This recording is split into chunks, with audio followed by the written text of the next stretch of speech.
Hey, church family and friends. Hopefully you guys are hanging in there during this time apart. I'll be honest, the longer this goes on, the more and more I miss time spent together in community with all of you. And this time has caused us to rethink church and to kind of get creative in the ways in which we communicate and connect. And for me personally, it's actually caused me to stop and ask the question, like, what is church all about? And so far, my conclusion is church is about relationship. Church is more than just an event that we go to and attend once a week on Sundays. It's not a building. Church is more than just listening or watching a sermon online in your pajamas without ever leaving your couch, as awesome as that might be. Church is about real relationship with God and the people He's placed in our lives. The church is a community of people who are following Jesus together. It's a movement of people who've been commissioned by Jesus and empowered by the Holy Spirit to go and make followers of Jesus, who then make followers of Jesus. I think the church is designed around relationship because we need each other.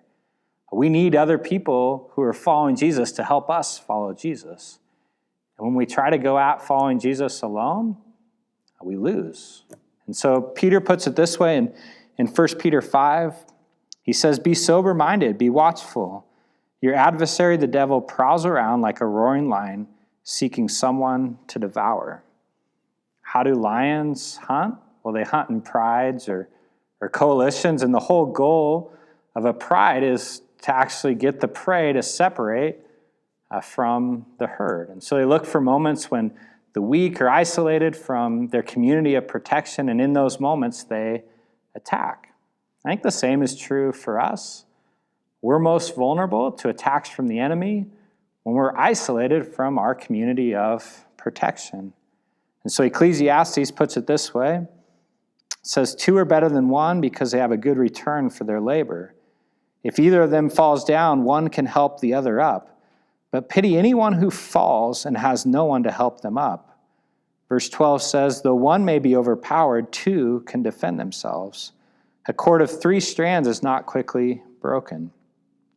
And Proverbs 17 says, "A friend loves at all times, and a brother is born for a time of adversity." And so the bottom line is that you and I, we need each other. And maybe more right now than ever before. We need the support of one another. And although we can't meet face-to-face during this time, and that's really lame, there's still opportunities to support one another. A relationship always takes work. They never happen by accident. And so it requires each of us being intentional. And so during this time, and I want to encourage all of us to reach out to those that you know who are following Jesus. Pick up the phone and call them and ask them, "Hey, how's that going? Is there anything I can be praying for you for? Is there anything you're struggling with or anything I can help with?" And if your experience with church so far has just been coming and sitting in rows and listening to a sermon and you're not really connected with anybody who's following Jesus, and I want to encourage you right now to connect more than ever. And the easiest way to do that is to go onto our website and fill out a Connect card, and we'll connect you either with a small group or with somebody else who's following Jesus to help you in that process. And if during this time you feel alone or you're stressed out or you're worried or you're hurting or you're struggling in your relationship with Jesus, and I just want to encourage you to do the hard work of reaching out. It's absolutely okay to feel that way, but you don't have to carry that burden alone.